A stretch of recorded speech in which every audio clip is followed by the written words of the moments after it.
Encore une fois, c'est Gilmas Nakacha ba analyse plus.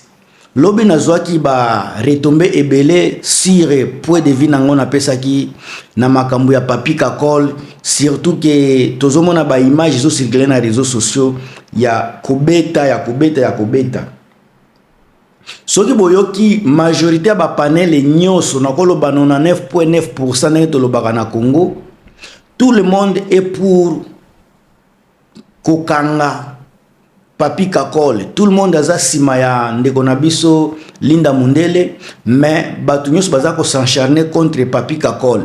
Lobi na pesa ki point de vie oyo, en tout cas batu ebele bazwa ki yango na ndenge ya bien ezalaki vraiment na koloba à 90% à 70% positif. Batu ebele ba soutenir ki point de vie na ngai eza pena ba oyo mutu na mutaza na point na ye na façon na ko kanisa apesa ki nga mwa toro pe.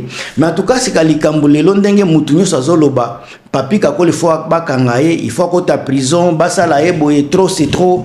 Bon so boke na panel ya nani ya ndeko na biso yo Charlie Prince a condamné banani oyo Karine Mokonzi ba condamné boke ba Jaël Cho bango tout donc mutu nyonso aza Kakol aza mabe faut kota prison.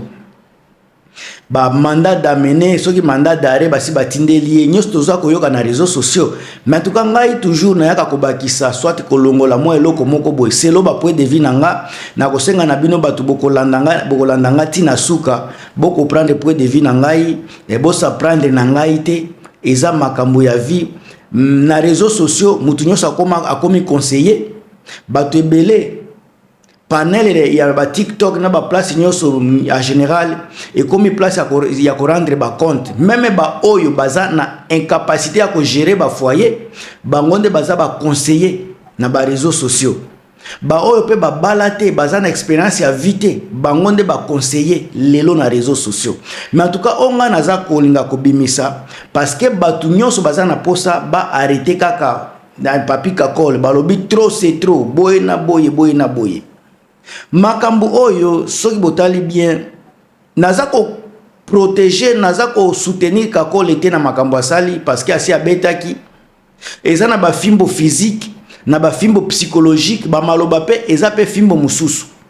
Alors d'une part ou d'une autre secret à foyer bakolo foyer bango moko bayebi oyo biso toza ko lobela eza o toza ko mona libanda yango ne toza ko analyser mutu ata moko te akoloba aza parfait na kati ya foyer na ye ba kwa kezalaka eza na oyo abeta kate me maloba oyo akobimisa na munoko eleki kutu fimbu maloba kako akoloba eleki fimbu.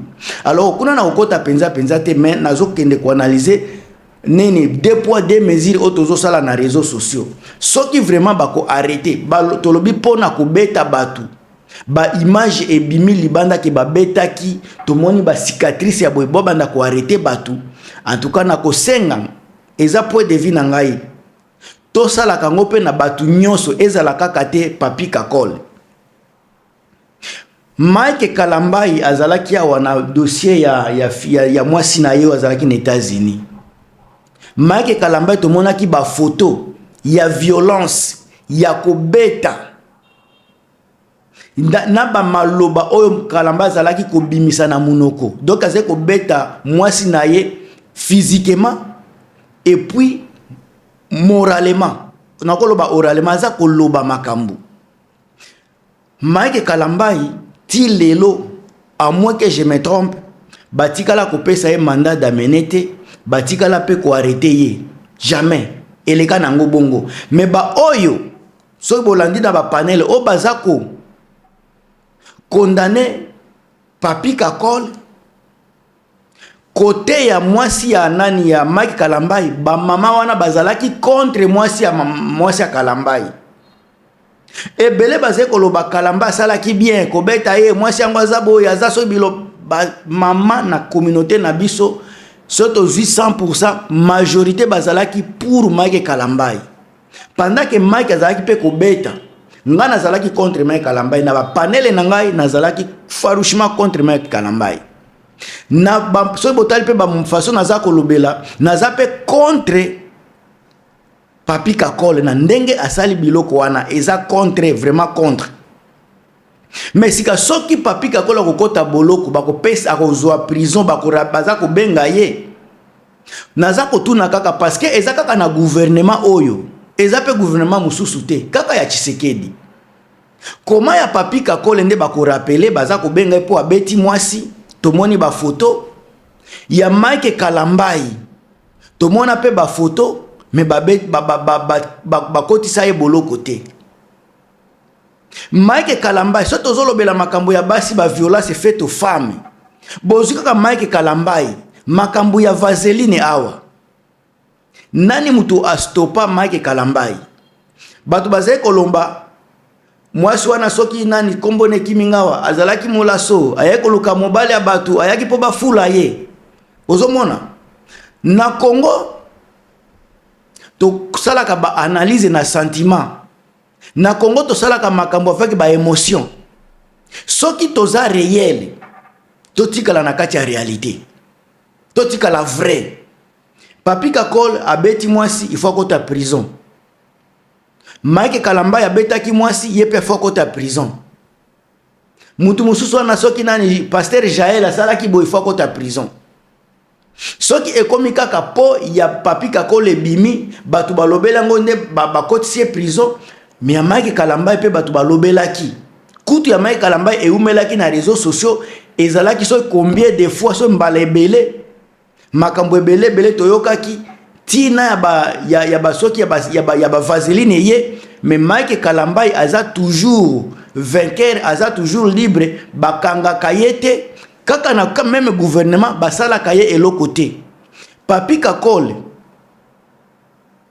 asali même makambu soki bako pese mandat d'arrêt mandat d'amener babengaka asi asalaki makambu il faut assumer pe bien que tant tozoyoka histoire ndenge bandaki bakanda mutu etindaki kokoma na niveau wana alors ba conséquence pe ya kanda yango wana ekomemeta musu na boloko il faut pe makambo yango s'appliquer na batu lokola ba Mike Kalambai.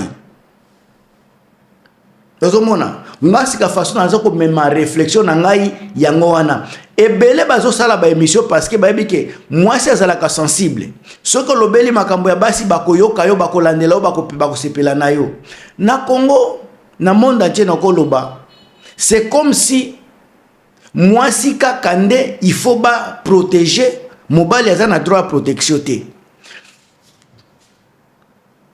makambu ezoleka na ba foyer ebele bozomona bas mibali ebele pe baza ko souffrir ebele bazo souffrir mais mutu akolobela mibali azate c'est comme si mobali vie na ye ezaka ya souffrance il faut ko assumer ngo bo souffrance ko banda toujours ko souffrir na vie na yo mobimba c'est comme si vie na biso mibali koma kaka bongo mais moi si ata sali mbeba soki alekisi alimemi makambo na réseaux sociaux basi bazwi yango bamemi ekomi na ampleur mwasi kaka nde aza le devant mobali aza sima sika to banda komituna soki Linda azal akimaka ndako te na butu wana nde lelo toza na situation oyo te soki Linda atikalaka na mbetu alali neti na tongo nde tokomi na situation oyo te. Lobi na lobaki encore na lobaki chaque mutu na vie aza na façon ko réagir mutu na mutu aza na ndenge ya ko réagir eza na mutu oyo soki likambo salemi akobimane na ndako ake kotambola mususu soki likambo salemi il faut loba pona epo akitisa motema il faut loba penda il faut loba mususu il faut beta. Sika ya Papi Kakole malheureusement na ba photo ya kala baza kotia na réseaux sociaux ba photo yo eza photo ya mukolo moko te na ba photo ya kala to mona déjà kala batu bazongisi yango na réseaux sociaux pourquoi pona ko faire chiter pona ko faire clouer Papi Kakole encore une fois batu bazo sala ba montage batu basali ba montage ya ba vidéo wana ya ba photo eza batu ya faire ba Karine Mokonzi ba Marlène Kasanga bangonde ba monter ba image wana batu ba monter ba image wana bandeko eza ba oyo balingaka jalelo balingaka wera te bazolinga ba pakola wera salite sima ya makambo oyo alors soki boza na prudence te boko banda koya na réseaux sociaux koloba makambo sa ota kosala comprendre makambo zoleka na kati kuna. Nga nazolobela justice ezala pona mwasi ezala pe pona mobali, mais soki mwasi mobali aza na tort ezala te kaka catégorie ya batu moko boye nde bakangaka bango ba misusu batikaka bango. Awa toza na même pouvoir ezate na pouvoir ya soki ya Joseph Kabila. Awa toza na tango ya Tshisekedi. Na tango ya Tshisekedi Mike Kalamba ya beti mwasi na ye. Mike Kalamba zo beta mwasi na ye.